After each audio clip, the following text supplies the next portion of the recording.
नमस्कार दोस्तों, आध्यात्म के एक और नए अंक में आपका हार्दिक स्वागत है। दोस्तों, आप जब भी शिवालय जाते हैं तो वहां भगवान शिव तक आपकी प्रार्थना पहुंचाने के लिए नंदी महाराज के कान में आपको कुछ ना कुछ अवश्य कहना होता है। लेकिन क्या आपने कभी यह सोचा है कि नंदी महाराज पर ही भगवान शिव क्यों विराजते हैं?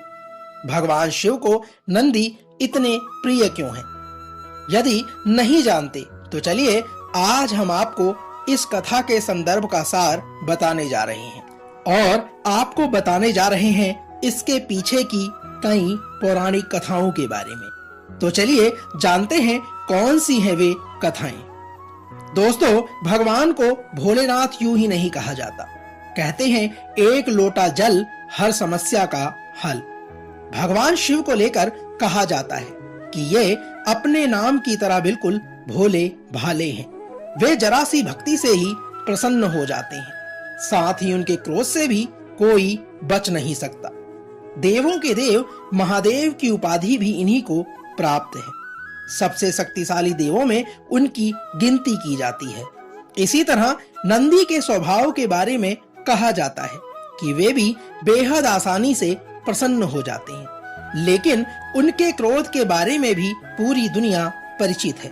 कहा गया है जैसे शिव भोले भाले देवता हैं, वैसे ही उनका वाहन नंदी भी है। बैल का स्वभाव शिव की तरह है।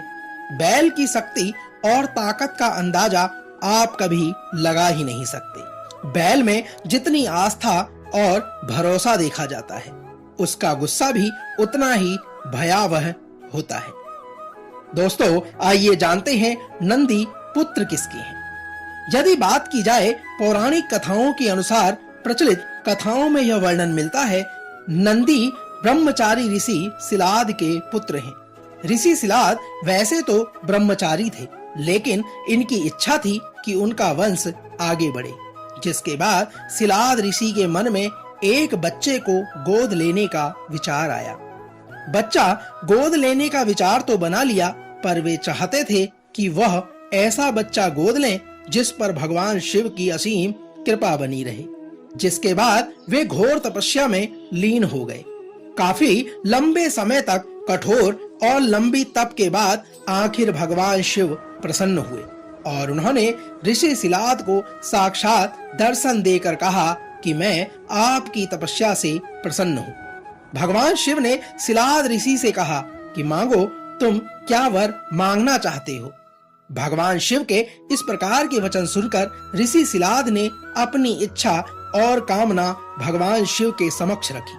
भगवान शिव ने सिलाद को पुत्र का आशीर्वाद देकर तथास्तु कहा, जिसके बाद वे नंदी को अपने घर ले आए और उसका लालन पालन करने लगे। देखते ही देखते नंदी बड़ा हो गया।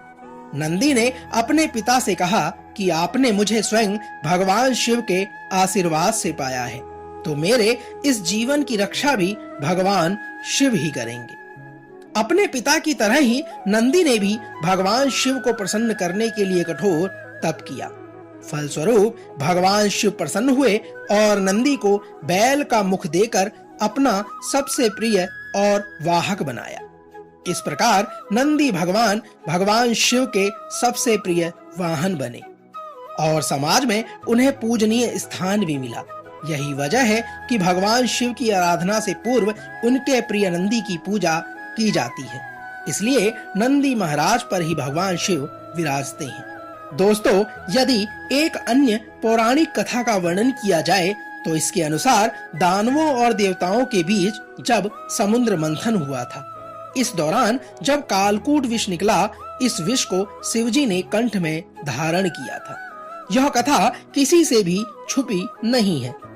यह विषय हमें अनेक कथाओं में जानने को मिलता है, किंतु इसी कथा में माना जाता है कि विषपान के समय इसकी कुछ बूंदें जमीन पर गिर गई, जिसे नंदी ने अपनी जीभ में समेट लिया और नंदी के इस समर्पण भाव को देखकर शिवजी बेहद प्रसन्न हुए और नंदी को अपना सबसे बड़ा भक्त घोषित किया, जिसके बाद से नंदी महाराज भगवान शिव के वाहन बन गए।